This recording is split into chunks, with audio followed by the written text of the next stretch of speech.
YouTube. Hey, what's up, family? I hope all is well.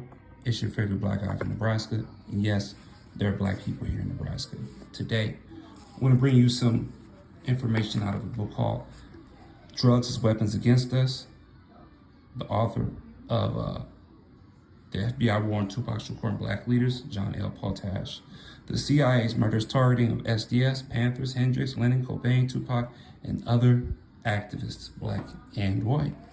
So today we're going to talk about Huey Newton, one of the more prolific Black Panthers from the 60s and 70s, and which led up to his eventual assassination in 1989, I believe. I could be wrong, 88. We're going to read exactly what happened to him during his death, and also there's some information that you're going to read on and get an understanding on of how he was targeted. The other book, the FBI War on Tupac Shakur and Black Leaders, also has a lot of information on Huey Newton, probably more. But then this book, it gets straight to the point. It kind of puts everything in a crash course. It's like a crash course on what occurred to Huey Newton. But I suggest you read the FBI War on Tupac Shakur and Black Leaders if you want to get a more in-depth understanding of what occurred to Huey Newton. But here, it's probably a page and a half long, 2 pages and a half, and we're just going to get a crash course on this. So without further ado, I don't want to hold you for too long. I don't want to get talking and probably end up on another subject other than what this video is intended to be about. So let's go ahead and get started. As documented earlier, the CIA waged psychological warfare on Black Panther National co-founder Huey Newton his entire life after prison until his death at the age of 47, which is rather young. In the 1970s, the U.S. Senate Committee published an admission that as early as 1970, the FBI, the Central Intelligence Agency, the Defense Intelligence Agency, and the National Security Agency began cooperatively targeting Newton as part of their enemies list. Wow. In one example described earlier, U.S. intelligence appeared to have also used the tactic of an undercover agent acting as a romantic partner and using drugs to undermine an activist when Elaine Brown brought cocaine into Newton's life just after he came out of prison in 1970. So that is what we would call a handler. The exact extent of Huey Newton's involvement with cocaine still remains to be up for debate. National Black Panther co-founder Bobby Seale said he split with Newton by 1973 as Newton started dealing with cocaine by that time. On the other hand, Newton wrote and published in his autobiography, Revolutionary Suicide in 1973, suggesting he was more functional than most full-fledged addicts. Huey Newton also worked towards attaining a doctorate in the 70s. In his doctoral dissertation, War Against the Panthers, published in 1980, Newton meticulously detailed U.S. intelligence unsuccessful attempts to arrest him for drug involvement. In War Against the Panthers, Newton also detailed how the FBI tried to kill him in 1973 by having police shoot up the door of his next-door neighbor at 5 a.m. one day. He knew the neighbor was dealing drugs, but only later found out the FBI was paying the neighbor's rent. Wow. Newton believed it was an attempt to lure him into defending the neighbor and getting shot in the process. By 1988, Newton had started a Panther-inspired school for children in Oakland, California. That year, police arrested Huey Newton on a minor charge that put him in prison with former Los Angeles Panther leader Geronimo Pratt. In prison, Pratt took Newton under his wing while Newton was reportedly in drug withdrawal, and the two compared their intelligence files. They saw how the FBI and CIA set them against each other and manufactured the war between Newton's Oakland office and the New York Panthers, with whom Pratt had been close. What does that sound like?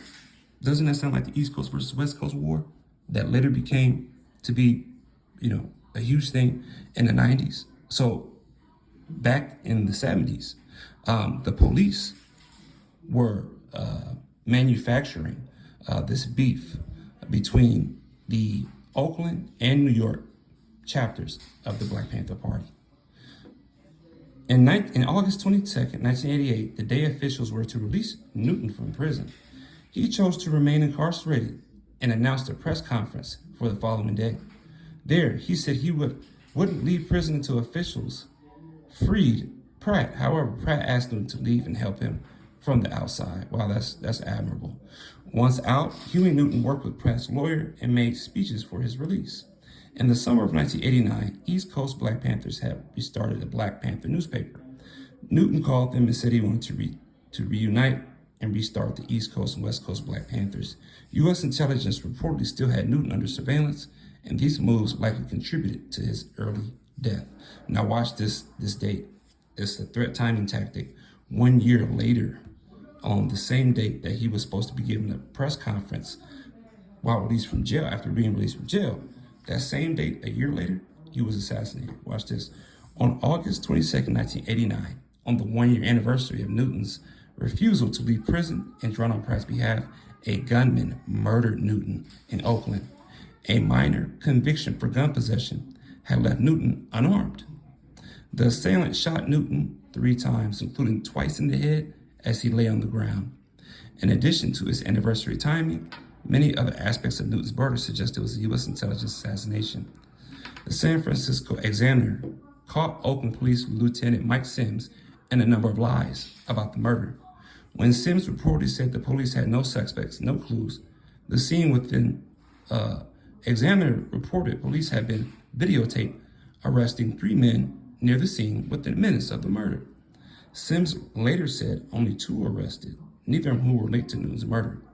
Oakland police corrected Sims the following day, saying the 2 were suspects, though they only named and charged 1. It is important to note the FBI special agent in charge, Richard Held, spoke with Sims at this press conference. Wow.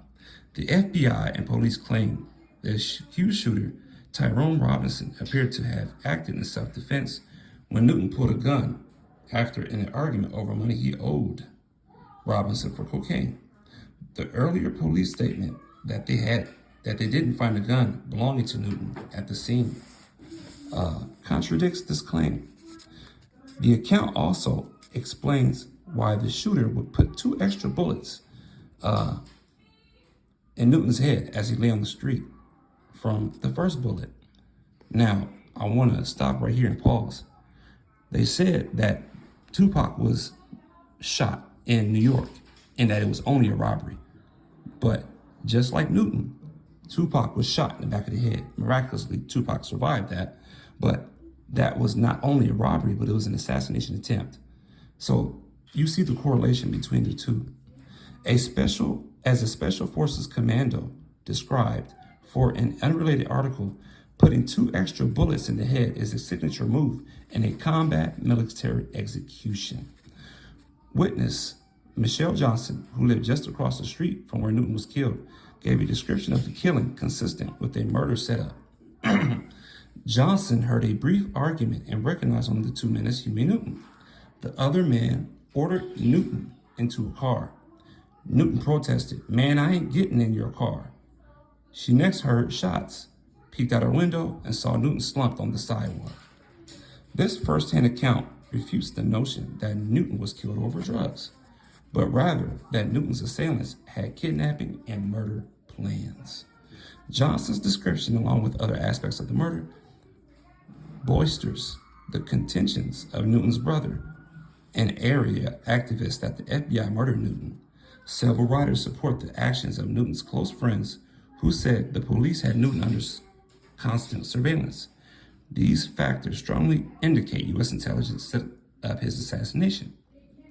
The assassination of other Black leaders came with similar anniversary or threat timing. Martin Luther King's family lawyer, William Pepper, made it clear that U.S. intelligence orchestrated Martin Luther King's assassination exactly 1 year after he officially announced his opposition to the Vietnam War. A gunman assassinated Congo President Laurent Kabila on January 16, 2001, exactly 40 years after the U.S. aided the assassination of Kabila's former comrade and Congo's first independently elected president, Patrice Lumumba. This tactic offers an implicit warning to those of similar leftist persuasions. Every time I read this, I've read this book 1,000 times, but every time I go over the information again, it's heartbreaking. It pulls on those heartstrings. Now we're going to focus on this guy real quick before we leave. Richard Held headed the San Francisco Bay Area FBI office and was caught lying about Huey Newton's murder in Oakland. And you can see that gentleman there, what he has in his hand. So, yeah, that is the information of Huey Newton in a crash course, in regards to his assassination. So, guys, this book is very important. Very, very important. And you see it's sourced. All these are sources. Notes and sources as well. You guys, this book is amazing. It's worth the money if you can get it. So, as you can see, these people in the front, if there's any one of these people, there's chapters on them. So if you guys are interested in learning what occurred to these individuals, please let me know. This book is full of information. So, the assassination of Huey Newton by U.S. intelligence. Hope you guys enjoyed the information. It's your favorite black guy from Nebraska. Here's just black people in Nebraska. I'm out. Peace.